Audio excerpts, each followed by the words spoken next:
Hello everyone, welcome to Anand Sahai Sangeet Academy. So yesterday I talked about the topic of स्वर. So today we will start from स्वर दे प्रकार. ठीक है जी. स्वर के प्रकार कितने होते हैं? Let's start work.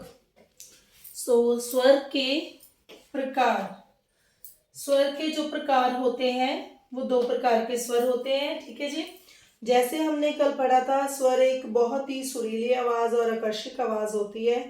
तो इसके भी कुछ प्रकार होते हैं जो हमने यहाँ पे डिटेल में लिखा हुआ है कि दो प्रकार के होते हैं स्वर.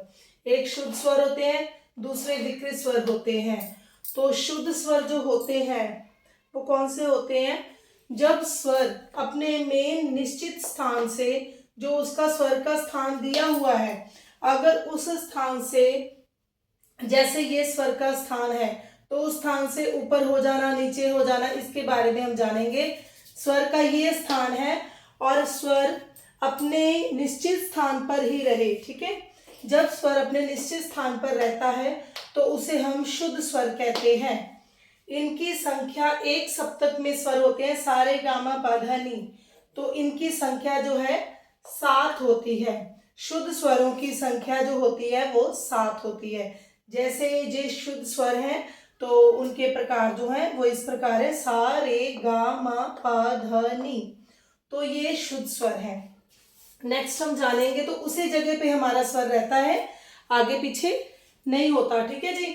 ये स्वर के प्रकार हो गए. तो विकृत स्वर के बारे में जानेंगे. जब स्वर अपनी निश्चित अवस्था से ऊपर या नीचे की तरफ गाए और बजाए जाते हैं.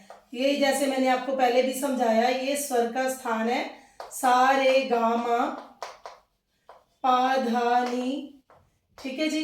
ये स्वर के स्थान है. सो ये इस स्थान से स्वर कभी ऊपर जाता है, कभी नीचे जाता है, कभी ऊपर कभी नीचे.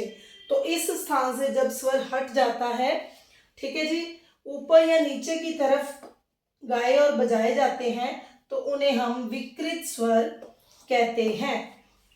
जैसे एक सप्तक में 7 शुद्ध स्वर हैं, वैसे एक सप्तक में 5 विकृत स्वर हैं. उनके नाम इस प्रकार हैं: रे गा मा धा नी. ठीक है जी. तो ये हमारे शुद्ध स्वर हैं, ये हमारे विकृत स्वर हैं. ये वाले हमारे विकृत स्वर हैं 5 और ये हमारे शुद्ध स्वर हैं 7.